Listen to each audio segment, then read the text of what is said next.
Sementara itu, ketegasan Gubernur Bali Wayan Koster untuk menekan penggunaan kantong plastik dari salah satu sumbernya, yakni pasar tradisional, melalui penertiban dan penyadaran terhadap pengelolanya mendapat sambutan positif dari bendesa adat yang desanya mengelola pasar.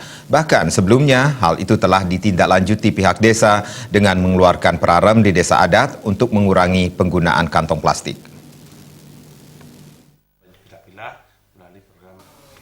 Bendesa adat Pecatu Kuta Selatan, Made Sumerta menyatakan rencana Gubernur Bali menertibkan penggunaan kantong plastik di pasar tradisional yang melibatkan instansi terkait termasuk komponen desa adat, dalam hal ini pecalang, merupakan langkah nyata yang harus didukung semua komponen untuk pelestarian lingkungan. Terlebih di Kabupaten Badung, Bupati Badung juga telah menerbitkan Perbub nomor 47 tahun 2018 tentang pengurangan penggunaan kantong plastik.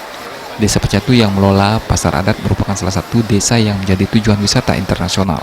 Desa Pecatu telah mengeluarkan perarem untuk mengurangi penggunaan kantong plastik yang disertai dengan penyerahan tas ramah lingkungan sebagai penggantinya. Kami dari Desa Adat Pecatu sebagai wujud nyata kami dalam rangka untuk memerangi sampah plastik atau mengurangi daripada penggunaan kantong plastik, kami telah bekerjasama dengan pihak dinas, di mana dinas juga sudah menyiapkan melalui BUMDes-nya, yaitu kantong-kantong non plastik yang diberikan kepada para pedagang atau kepada masyarakat.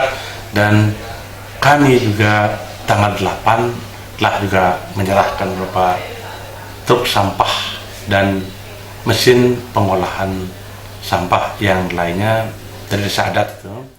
Seperti diketahui, Gubernur Wayan Koster menegaskan pihaknya akan melakukan penertiban yang disertai langkah penyadaran pada pengelola pasar tradisional dalam upaya pengurangan penggunaan kantong plastik, mengingat berdasarkan hasil pantauan di lapangan, tidak sedikit ditemukan di pasar tradisional, pedagang dan pembeli masih menggunakan kantong plastik untuk membungkus dan membawa barang belanjaan. Sufiatna, Bali TV.